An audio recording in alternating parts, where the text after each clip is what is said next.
Morning, everybody. Thank you for joining us on our Block Breakfast Club webinar. As you'll have seen probably from the agenda and introduction sort of web page that we sent out, the webinar will focus on the strategic priorities for collaboration in healthcare. And ultimately, what we aim to do is run a series of webinars. So this will be the first one in a series of 5.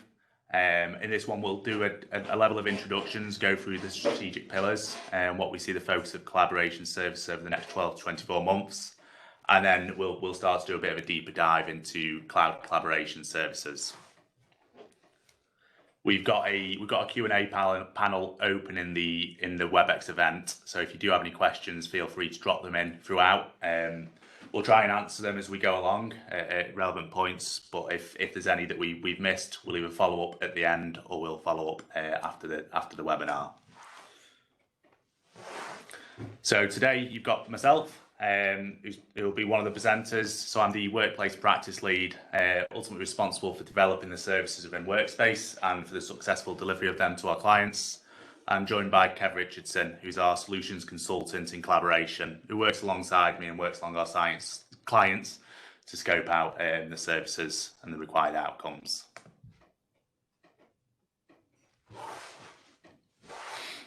So hopefully, obviously what's expected in terms of the agenda. We're going to go through, like I said before, the strategic priorities, what the focus points are for the next 12 to 24 months on collaboration services. And really what we see, as we discuss and engage with clients, what them key themes are. As we look, we've got the integrated collaboration services. So we'll step through what that means as a technology architecture and what it means for the user experience. And then we'll do a deep dive, like I said before, around the cloud collaboration services and how you can look to leverage the benefits of the cloud, but still retain resilience, integration, and interoperability, which we see as key points we discuss with our healthcare clients. And that'll all be done through looking through it in the lens of removing some of that technical debt that's been acquired during the pandemic, looking at ICS expansions and the ability to deliver collaboration services across the region, and relieving some of that day-to-day burden on IT teams. So looking at how better to manage the services and what that can mean as we move to the cloud. So if we want to get started, I guess ultimately these are the 5 pillars that we see as the strategic priorities. And these are continually developed and enhanced. We look at these sort of, I guess, once, twice a year as well. And we step through these as we work with our different clients. What you'll see, and I'll go through each one of the 5 pillars, but this will really form what will be the series of webinars. So we'll do a webinar on each of these over the next few months, and we'll focus on each of the topics. So hopefully, look out for the dates of them as we move along, and join on the ones that you think will be of interest. So starting off with resilient cloud. Like I said before, this webinar will focus on this pillar. So this is looking at how you start to leverage cloud services, consolidate unified communications infrastructure, and start to use ultimately an evergreen service that as you move to the cloud, you can start to continually access and get continually updated with the latest features. And not only that, but obviously it starts to remove some of them, what you would probably seen as geographical boundaries previously, and removing some of that technical debt that, services as people have started to work remotely and as people have needed an answer as we've worked through the pandemic. I guess what we see as a focus over the next year or so is actually starting to consolidate them, look at how them services and functions can be delivered on a standardized cloud-based service. And like I said before, a key part of that when we work with our clients within healthcare is really how you can deliver that cloud service, but how you can retain integrations, whether that's part of your migration or whether that's part of interoperability to different services that make up that collaboration ecosystem. And obviously, as per the title, really, we talk about resilience. It's how you can start to deliver a cloud service and get that platform at high availability, but should anything happen within the environment, you can still retain your core telephony services. So facilitating things like red phones within that cloud delivered infrastructure.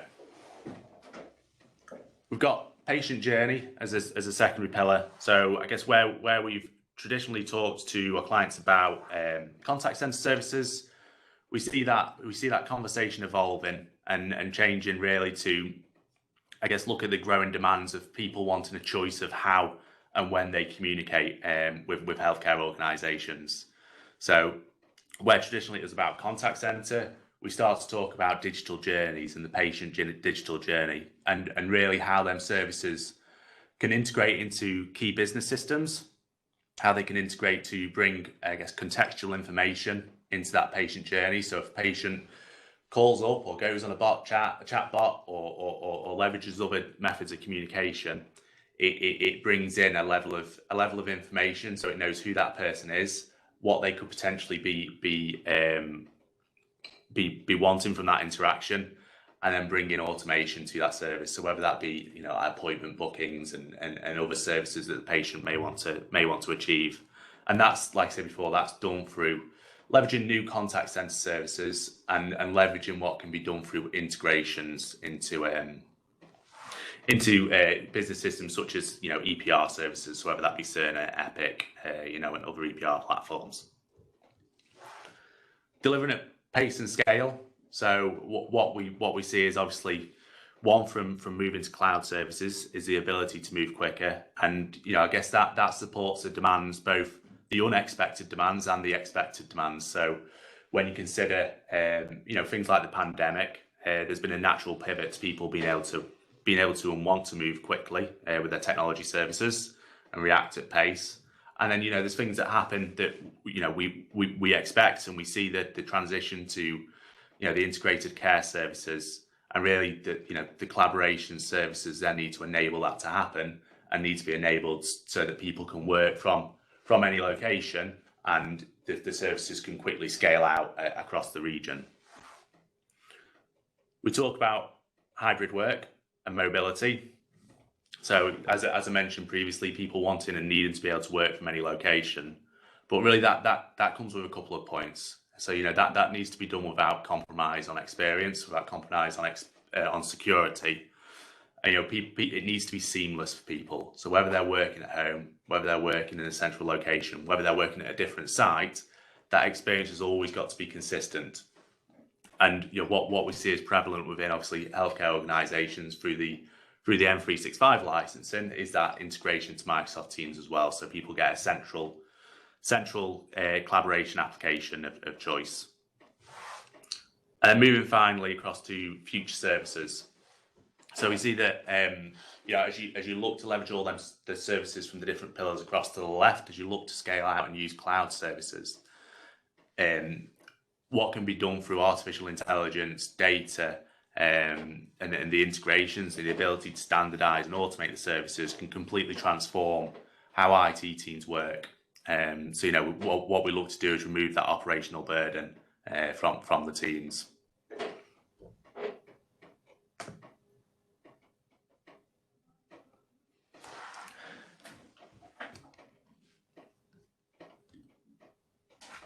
So when we engage with clients within healthcare, you know, we see that there's certain key, you know, I guess, initiatives, frameworks, and, you know, ultimately what we work to as we look to develop our products and services, as we engage with our clients, take them on that journey of moving their collaboration services, and you know, what that could look like for them in the future. We have different tools and mechanisms of how we do that. So you see a few of them things called out on the left hand side, which you may be familiar with, and I guess ultimately each one of them open up into wider topics. So this is just going to be from a very high level.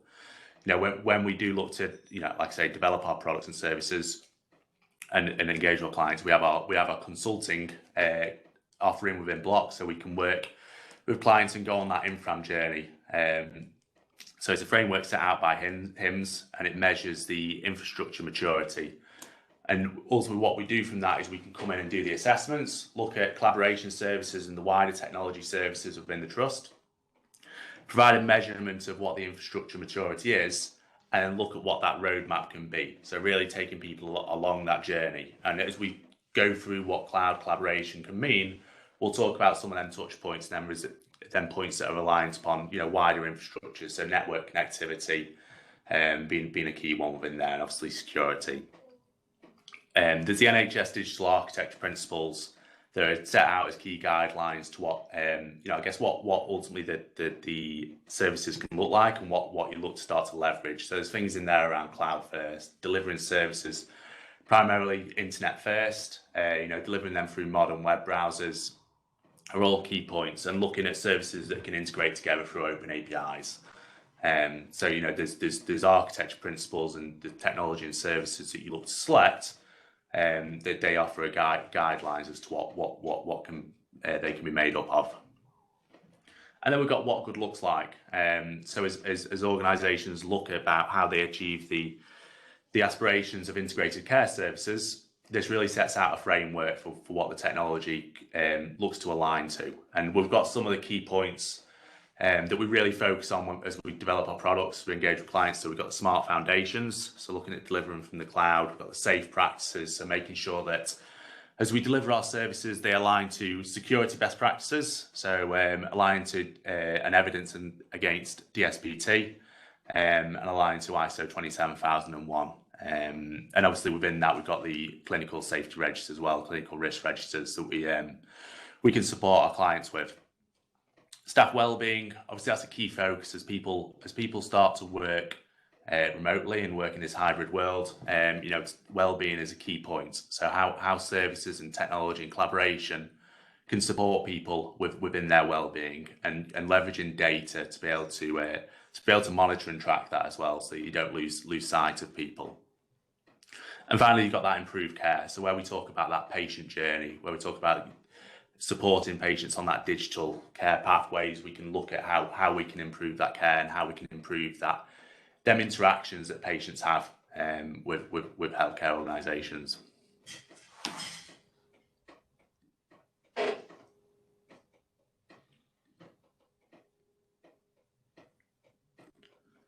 So we have, one of the key topics was around integrated collaboration as well. So this really provides, an overall view of what, I guess, the workplace, the architecture can look like, and what user services are ultimately that made up of that. So you see that we got on the left-hand side the Cisco collaboration stack, how that integrates, or the purpose of that integrated into the M365 services, and ultimately that then stretches through into the workspace.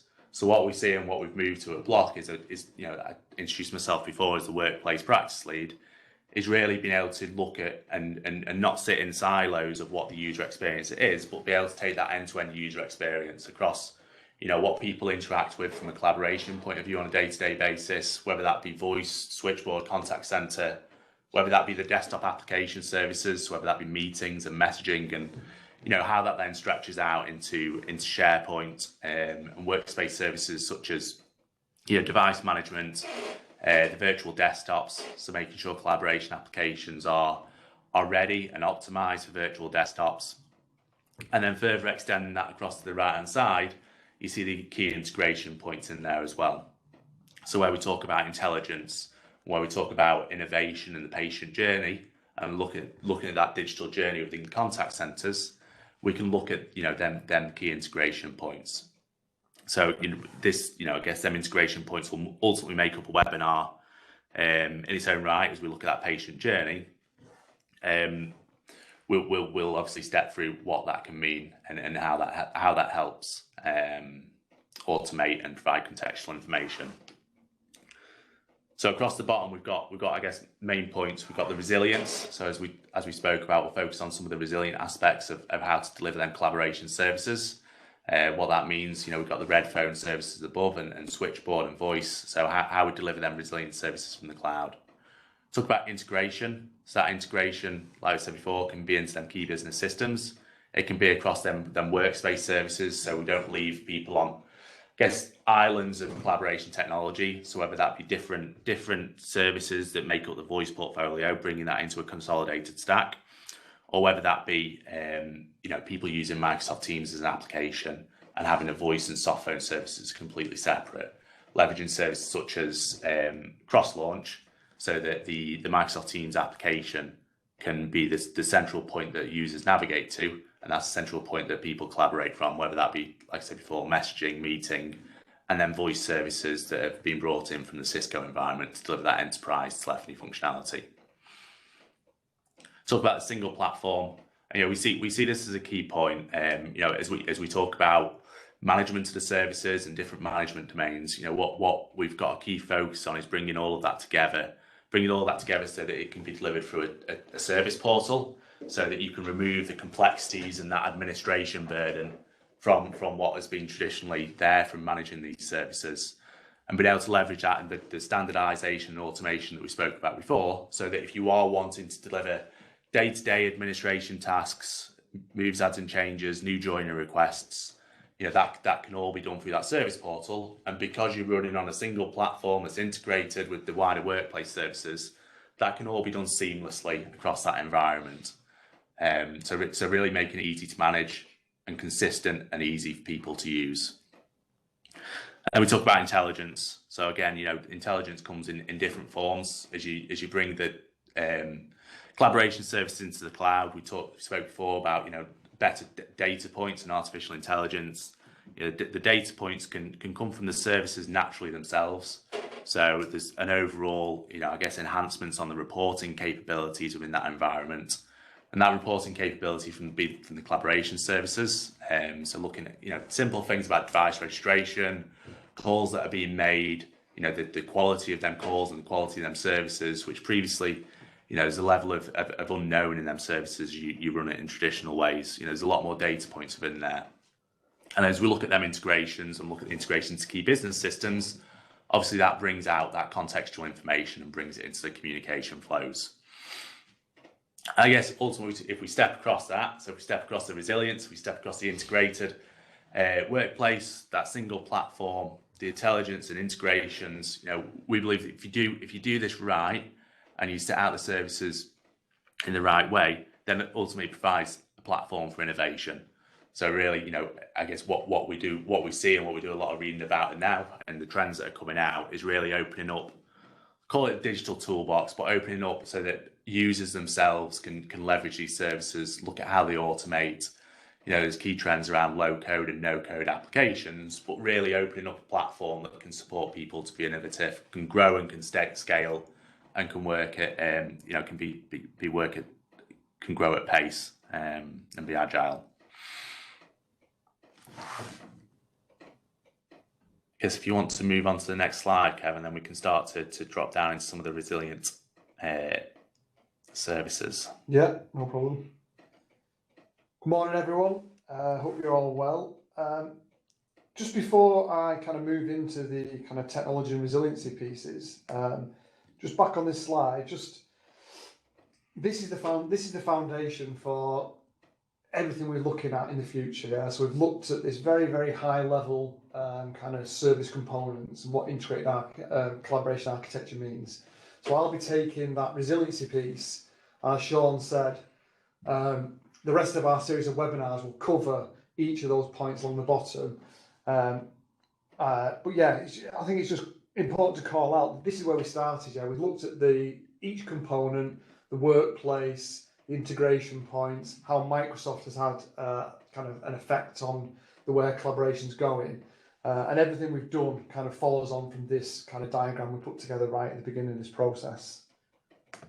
So what I'll do is I'll do a deeper dive into kind of what resilient cloud collaboration means to us and how we think that fits into kind of ticking the strategic priorities of healthcare organisations. So on the right-hand side there, again, we've kind of done a bit of a deeper kind of dive into what an architecture components look like. So we've got a very high-level view of how it's all made up, and now we've got some more technology. Yeah, so that diagram shows kind of an acute hospital, remote users, community users, and satellite offices that kind of fit into that acute. And we've got the cloud collaboration connected via either SD-WAN, IPVPN, and then the PSTN connectivity. So those are the really kind of service components that we think make up that cloud collaboration architecture. On the left-hand side are what we believe are key considerations. So when you're looking at that journey to the cloud and you're going from an on-prem system or a legacy on-prem system, these are things that you really need to look at up front and they tie back into those key priorities and strategic kind of alignment pieces along HIMS and the architecture principles. So if I just take the first one, so scalability.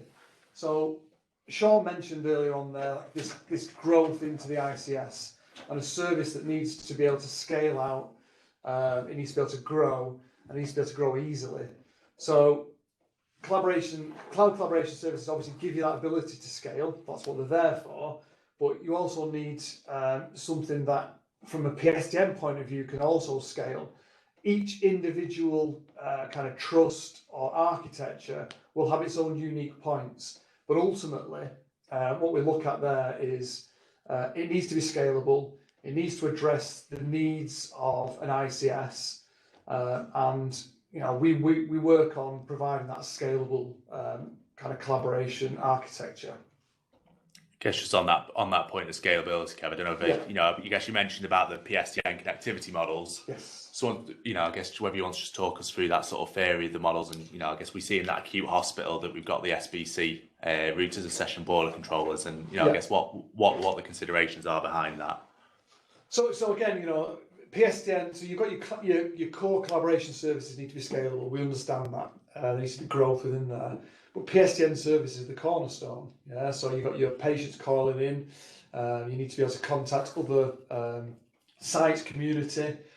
The way that we look at it, kind of from the foundation, is PSTN services can be centralised. Yeah. So in an acute hospital, you need resilient PSTN services delivered into that acute site.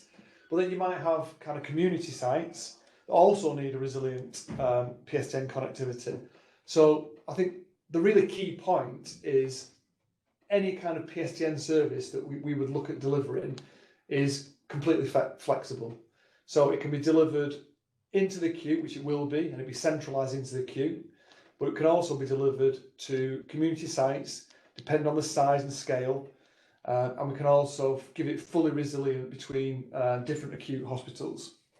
Yeah. So it's a flexible, scalable model for PSTN in line with that whole kind of scalable architecture piece. That's good, but I guess as I see, when you look at SIP PSTN services, PSTN services in general, there's been a journey from people migrating away from ICN, where you have the, I guess, ICN connectivity in all the locations, the remote sites as well. There's a decision point at that point as people move to SIP as to whether they retain that sort of local break-in, break-out model of an ICN connection at each site, or move into a SIP connection at each site.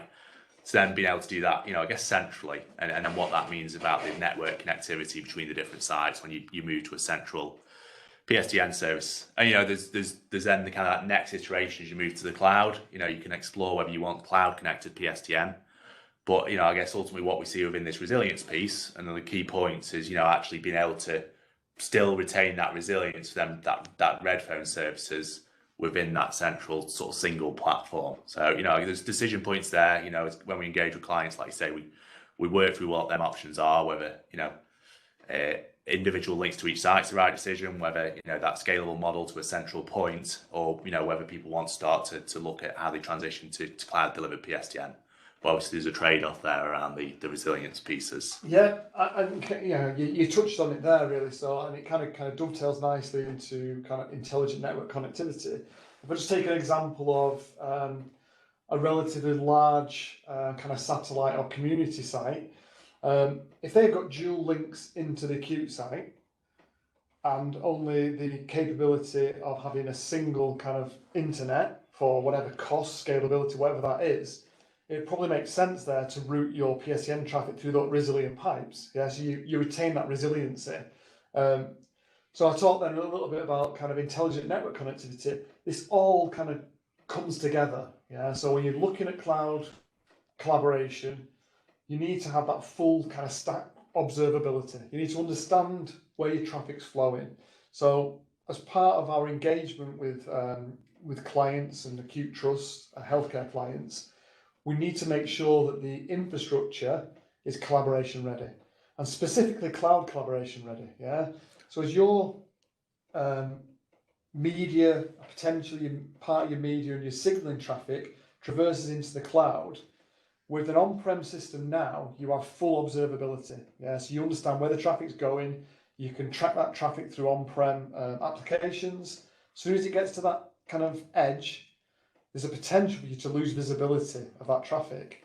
Now that kind of has a knock-on effect of troubleshooting where you've got issues. We've seen over many years kind of problems and faults that keep on going because you lose visibility of the traffic. You cannot do that with a cloud architecture, yeah? So we employ techniques with 1,000 eyes and SD-WAN to ensure that that network connectivity end to end is intelligent, yeah? So I think it's a really key point. So scalability, absolutely top. Network intelligence, understanding where your traffic's going, again, really, really important.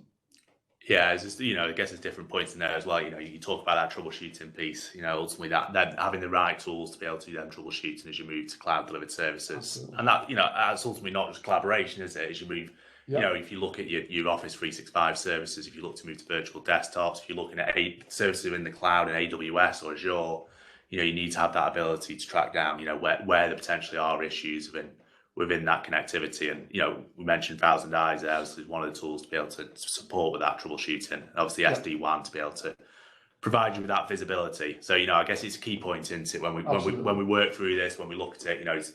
There's day one validation of making sure that the services are ready to go to the cloud, making sure that network's ready, and be able to have them tools to do that validation. So we work with customers on different starting points, don't we? There's either going through a network transformation, or having an analog architecture at the minute, or looking to scale out their services like IP telephony. Ultimately you need to make sure the network's ready for that, so you don't impact the user experience day one. And then two, we all know that consumption of network services changes over time. Mm-hmm. I guess making sure that you have visibility of that, so you're monitoring the media streams, you're ensuring that you're doing the synthetic tests, and you can track down any issues that have revolved around bandwidth retention or packet loss, or issues on the network. Yeah, I mean you touched there. You've got reactive kind of monitoring and proactive. Yeah, so the proactive stuff you mentioned there, synthetic calls. We've been looking for a long time with the on-prem. How do we generate calls to make sure the infrastructure, we understand issues, before they happen? Yeah? We can get to the point where we say, actually, there's an issue there. SD-WAN has a really important part to play there. We can reroute traffic, signaling media traffic, switchboard, and just make sure that service is 100% all the time. So day one, readiness, absolutely key.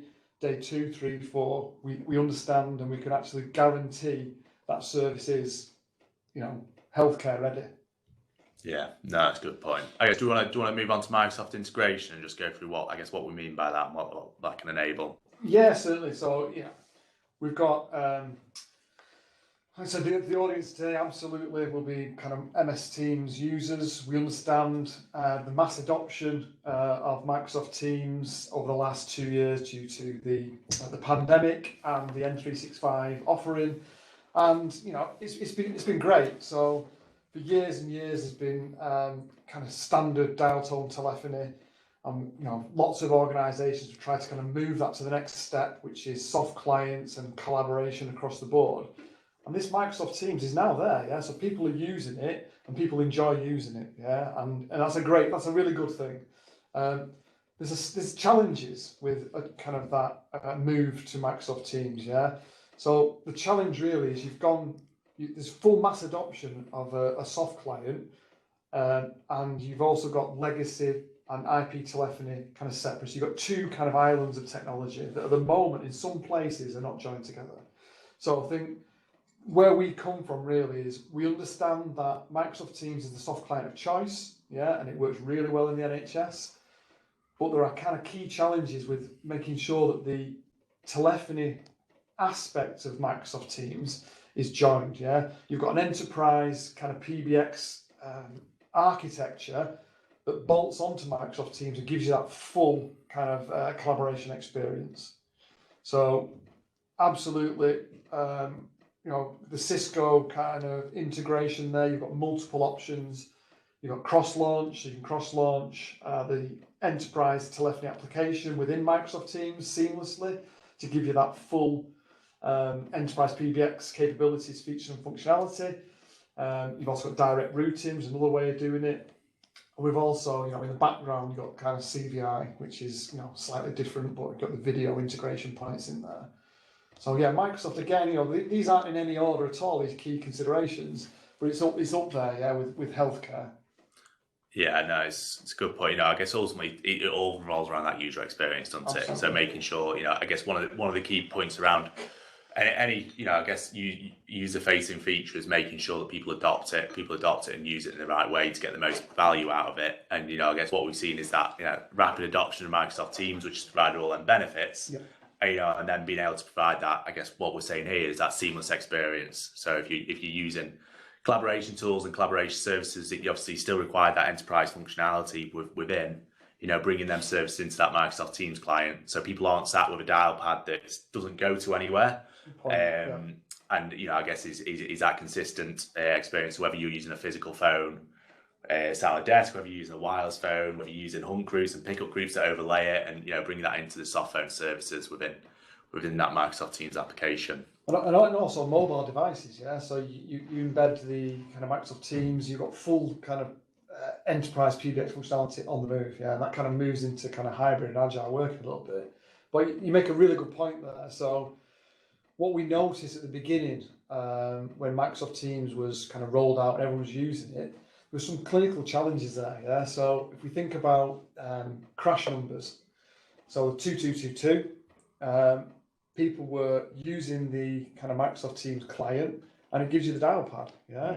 But that wasn't integrated into either the legacy telephony systems or the IP telephony systems. So if you opened up your Microsoft Teams client, dial 2222 for a crash number, it wasn't going anywhere, yeah. And we didn't look. Thankfully, we didn't get any kind of experience of that happening. But people challenged us and said, "Well, this is not going to work. Yeah, we've got this dial pad. What do we do about it?" And then obviously the integration with Cisco, we can bridge that gap. Yeah, 2222 dialed on a Microsoft Teams client will go to the right place. Switchboard, yeah, dial 0. Everyone knows how to dial 0. So if you dial 0 on Microsoft Teams client, it has to go to the switchboard because you want to speak to somebody on that switchboard. So yeah, it's key, that integration point. Cool. So yeah, so I've got hybrid and agile working.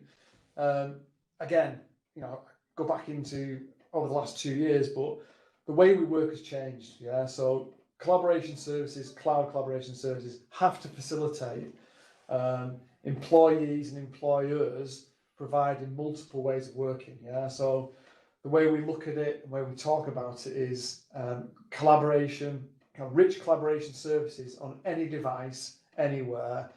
And just giving that full collaboration experience when people are on the move. People on the move, kind of either remote, working in a remote location, working within a hospital, but in a different department. So it gives you that ability to kind of work from any location and keep that consistent experience of service.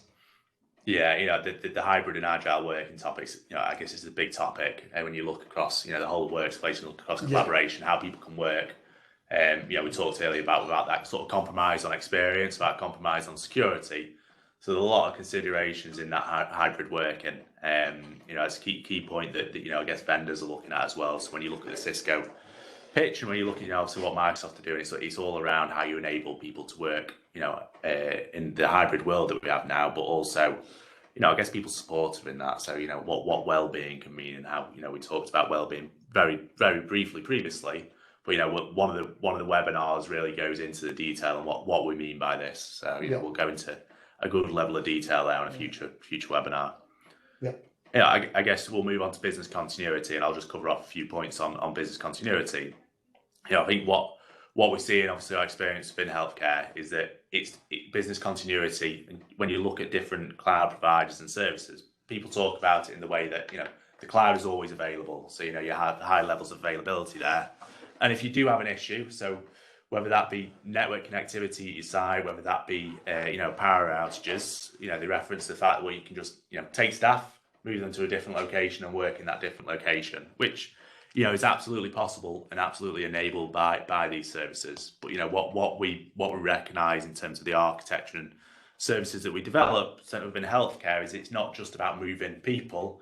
you know, there needs to be that business continuity and disaster recovery within them core sites. So when you look at an acute hospital and the services that are being delivered there, you know, you need that resilient on-site service. So hence, you know, and we'll go into a bit of a deeper dive in this.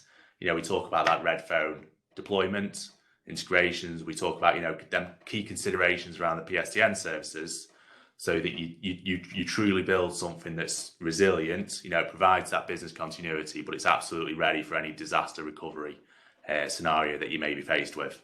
And I guess, you know, we'll go into, if you want to take this opportunity to go into the deeper dive slides.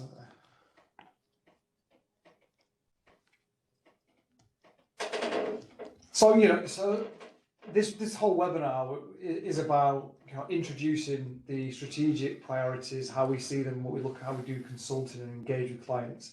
Ultimately, we're talking about resilient cloud collaboration. So we've talked about cloud collaboration, the key consideration points, but in healthcare, there are some challenges there that need to be addressed. Yeah, and in certain circumstances, cloud collaboration on its own doesn't quite hit that mark. So the way we look at it is you need that resilient red phone architecture. So what we've got in this diagram, again, is a very high level view of the kind of components that make up our kind of offering for resilient red phone. What are the key considerations? Yeah, so it has to be resilient for healthcare. Yeah, that's important. Okay, it has to be always on. So we don't want a failover. So you've got to wait for failover timers, and it also has to give the users a consistent experience. Those are the key things that when we looked at resilient red phones, those are priorities for us. So that took us into what we've got on the kind of right hand side there. So I'll quickly just go through the components of what makes it up that environment. So we look at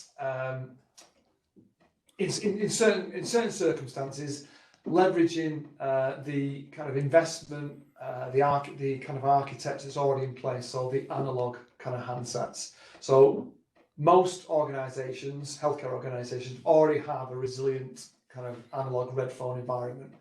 So there'd be no point in ripping all that out and putting kind of fully resilient IP in. Yeah, now that can happen with new buildings, but we have a solution that can facilitate kind of linking into that, yeah, integrated into analog environments.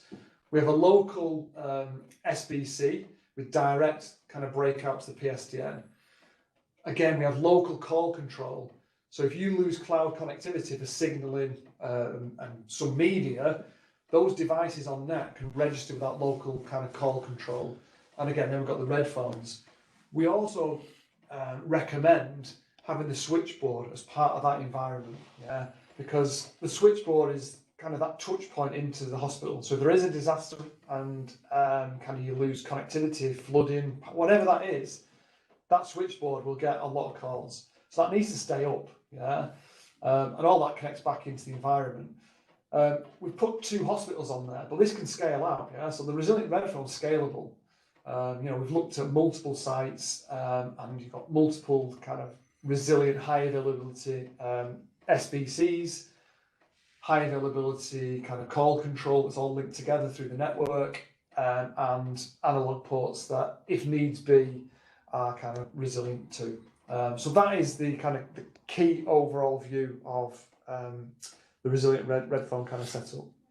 I guess just on that piece, you know, you mentioned about the, you know, the analog ports and the services we're deploying. So I guess it's all around that single platform, isn't it? So, you know, we talk about, and you know, I guess how you then reduce their management domains, so you got services that's simple and easy to manage. You know, I guess as part of this, we do work with customers that talk about integration and interoperability, don't we, as well? So, you know, there's a level of this that as you look at them Cisco cloud services, and, you know, I guess we've said a couple of times from the call about enterprise PBX functionality, but, you know, what does that actually mean in terms of the integration points? You know, we can still leverage SIP, we can still leverage H323 and other services to be able to integrate. You know, if someone had an existing PBX that they said, okay, we're just invested in that, we can integrate that into the services that we have here. But, you know, absolutely, you know, a key part of that consideration is looking at how we deliver that within a single platform. And like you said before about the scalable services, you're absolutely right, because this is just a repetitive architecture. You know, fairly low footprint of services that can just be replicated across different sites that have these resilience requirements. Again, that's a really key point. Yeah, so we're not saying here, you move to the cloud and you completely reduce your footprint. And actually, oh no, you don't. You need to put some kind of hardware on site. It's very minimal. Yeah, so we can we've completely reduced the footprint of hardware on site. But we feel that there is a level of resiliency and risk that needs to be addressed in healthcare that does require on-prem kind of hardware and services, but we're reducing the burden on IT staff by bringing that consistent experience, user experience, and the manageability. Yeah, so if it's a single platform, Cisco based, you can leverage the APIs, the links into kind of administration platforms, the kind of upgrading of the kind of endpoints is all done through one portal. So that's where we've looked at. Cloud is good for kind of manageability and serviceability. You need to replicate that on-prem, but give you that 100% uptime, always on connectivity.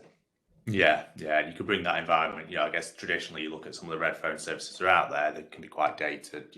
Security vulnerabilities can be a big issue in them environments. I guess what we're saying here is bring it into that, part of that cloud delivered service, single management domain, something that's kept evergreen, always updated, mitigated against security risks. So even though you've got that, footprint of services on site, it can still be managed by that central portal and still be kept up to date. Absolutely. So what I've done to kind of finish off this section really is just look at how kind of media flows through that environment. We'll look at one kind of fault condition and how the service, the red phone service, addresses that issue. Yeah. So on the slide now, we've got the normal calling conditions. So your regular IP handsets that are registered to the cloud and got all the signaling from the cloud will use that infrastructure, that kind of resilient infrastructure to get to the PSTN. So you've got a level of resiliency there for PSTN connectivity for your regular IP handsets. If there was an outage, so what I've got on here, I've just kind of one example. Yeah. If your regular IP phones are isolated from the PSTN, so there's a core network issue, as we've highlighted there. Those red phone handsets that sit within that resilient kind of red phone domain still have registration to that kind of local call control. They've still got access to the PSTN. The access to the PSTN is fully resilient. So what we're saying really is, if there are, in this example, a kind of core network issue, you've still got you've still got telephony services that will mean that your hospital, your kind of acute environment stays up. So your strategic locations will still have telephony, red phone services as is needed to keep that service running. There are obviously, I picked one there. We don't have a massive amount of time, but if the cloud's isolated, your regular IP phones could potentially register with that environment. So you have a local call control. So the majority of your handsets stay up, or all of your handsets, depending on what that kind of risk domain is. So again, resiliency is incredibly important for cloud in healthcare. How we do it very, we can do it differently for any client. So if you want to kind of completely remove risk from the environment, multiple connections into the cloud, on-prem footprint, multiple links into that footprint, we can just scale this up as is needed for your kind of your organization. I guess it's just, you talk about obviously the availability requirements and building the services as appropriate, different options around switchboard services and bringing them into that environment. And, you're exactly right in terms of, the IP phones, and, you can absolutely bring them in. So if there is a cloud outage or there's issues within certain areas of the trust, them IP phones can register the back. I think the other, we talked about network considerations before, and a key part of this is having full control and visibility of, your signaling and media traffic, And a big part of this around the media traffic is that, you can see, probably articulated a little bit more on the previous slide, but the media stays within the environment. So you don't have media always hairpinning via the cloud. So if you've got IP phone to IP phone calls on site, if you've got IP phone to PSTN, what you find with a lot of, I guess, cloud delivered services is that you end up with traffic hairpinning via that cloud service, and, keeping control, knowing, that stays locally where possible, and knowing that you've got visibility on that are sort of all key points. And then, having that control, visibility, resilience, I guess what we see is, some of them key parts, and, you bring in that resilience piece to, absolutely cover for outages. Yeah, I get, I could probably labour the point a little bit there, but, quite a lot of these cloud providers will traverse PSTN through the cloud. So what you absolutely need there is, if you want to take their SLA of 99.9995 or 995, whatever it is, your network connectivity needs to be exactly the same.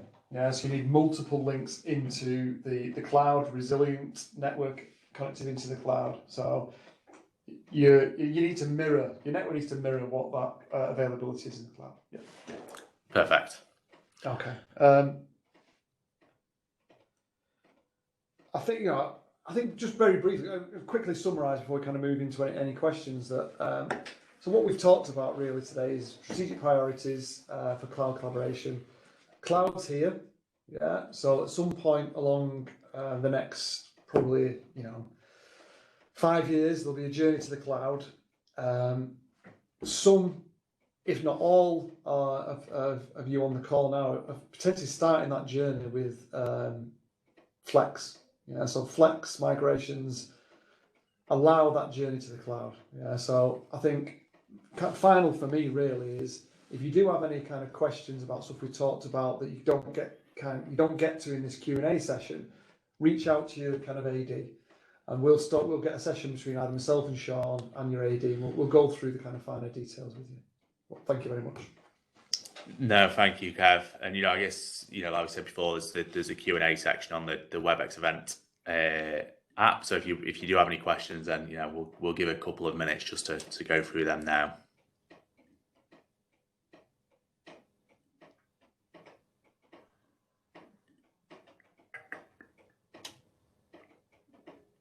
Oh, okay, we've got a first question here. So we've got when is the right time to transition to cloud collaboration? Okay. You want me to cover it, or you cover it? Both, really. I think there's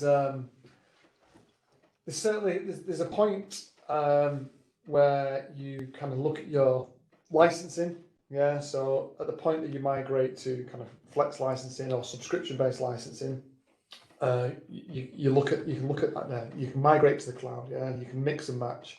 I think what's really important is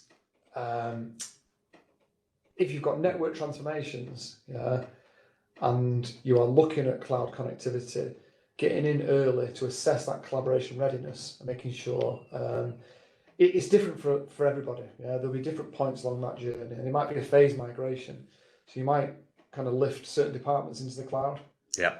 And you've got integration points with on-prem. You might do a kind of a migration of SIP connectivity to begin with, because obviously ISDN is soon to be turned off. At some points along this journey, there'll be kind of phased migrations into that cloud connectivity. Yeah, I guess there'll be certain compelling events that organisations have, won't there, as well? So there'll be things in there that when you look at hardware life cycle. So I guess people will be looking at whether they refresh hardware, or whether that is then the opportunity to look at to look to move to the cloud and deliver them services from there. Important point about this, Kevin mentioned it before, but that can be a phased transition. So, it could be phased from migrating away from hardware that's starting to age, or it could be, phased from the fact that, as an organisation, you're looking to scale out, and you're looking to scale out across the region, or you're looking to scale out locally. So, the scaling bit can be important, and looking to, have that hybrid environment. There could be issues around resource challenges, trying to retain skill sets within collaboration services, and looking to remove some of that, I guess, that day-to-day burden, and leverage services that you're not having to continually patch and update, and that's done through the design of the service and the cloud delivered infrastructure. Sorry. No, I was going to say, there's also that just strategic kind of view from the trust, the organisation themselves. So there might be kind of some pressure around, we need to move something to the cloud, we need to go to the cloud, and because we've got this phased migration opportunities, and you've already got the licensing, you can mix and match those licensing, you can start the journey very quickly. You can spin these services up in the cloud, you can start kind of feeling how that works. And there are also trials, we can look at how cloud collaboration fits into an organisation. So there's lots and lots of ways of doing it. I think engaging early is really important. So if you're thinking about cloud collaboration, engage early. Let's look at the network infrastructure. Let's do some assessments, and we can absolutely help anybody on that journey. Perfect. No, that's great. I don't know if there's any other questions. Just give it a couple of seconds for them to come through. Conscious of time as well, I guess. Yeah.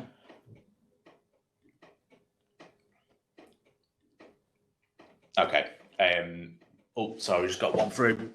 What's the benefit of a Cisco cloud service? I guess in comparison to other providers.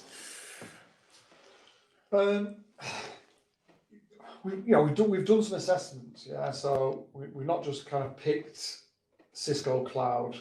We've assessed quite a lot of kind of vendors. We've done some data sheets. I think what's really important from the Cisco point of view is that link to the on-prem. So you've got that resiliency piece. It's the open APIs, the integration pieces. There's some investment already across lots of our clients and across the NHS into hardware. So I think we didn't quite touch on it before, but handsets that are in use now haven't been deprecated, from the cloud. So there's not this whole new load of handsets you've got to kind of build out there. And when we look at kind of usability and administration of cloud services, it's all there. You can link it into applications. It just relieves that burden. I think it is that next level. So when we look at some of the competitors out there, their cloud collaboration. When we look at kind of Cisco, it's that next level above that gives you the enterprise PBX within the cloud, and kind of reduces burden on staff, but gives you all those benefits: scalability, resiliency, integrations into Microsoft Teams, integrations into key business systems. So we did the full assessment, and this one for us is the right fit for healthcare. I think that innovation bit is key. I guess when we go into that patient journey bit as well with the follow-on webinar, Cisco have acquired IMI Mobile, which ultimately, I guess, probably people on this call may recognise healthcare communications. But as healthcare communications was acquired by IMI Mobile, and Cisco acquired IMI Mobile. So you can see there, as you look at the patient journey, if you look at them integrations into key business systems, that's absolutely what the IMI Mobile piece brings in as well. So that acquisition really looks at how we can leverage innovation within them healthcare services and support that automatic and contextual communication. And also relieve burden. So you've got call deflection within there. You've got links back into the contact center, omni-channel contact center service. That patient journey one is going to be a kind of really good kind of webinar to go through with some demonstrations on that, which would be great. Yeah, no, absolutely. I don't know if we want to just, I guess on the subject of future webinars, we can just go to coming soon. So, I guess, like I said before, we've got this, the first of 5 webinars that we're going to deliver. So the remaining 4 webinars, we're going to look through, align to them strategic pillars that we spoke before. So enhancing that patient journey, looking at what a digital contact center can look like in the future and how them integration points can support. Looking at hybrid working, delivering these services through a single platform to provide a consistent experience. How you deploy at pace and scale. So, a key part of that with them cloud services, that rapid deployments and onboarding. Part of that is, we talk about phase migrations and integration points. That can be done to support the deployment and remain there for, I guess the future of the services. And managing a collaboration service. So we talked, I guess a couple of points around, removing operational burden and what that means in terms of integration to a self-service portal, delivering standardization and automation within that cloud delivered service. And, core part of that was just be exploring what we mean by them topics in that final webinar. And, if there's any comments, any sort of, things that people want to see within future webinars, then please, get in touch with your account director at Block, get in touch with us, and we can look at how we shape the future webinars to what people's requirements are as well. And similarly, if you didn't get a chance to ask a question within here, if you want to follow up conversation, then again, just reach out to us and we can open up them conversations. Yep. All good. Perfect. Well, thank you all for your time this morning. It's it's good to deliver these things and hopefully have some follow-up conversations following this. So thank you. Cheers, everyone. Bye bye.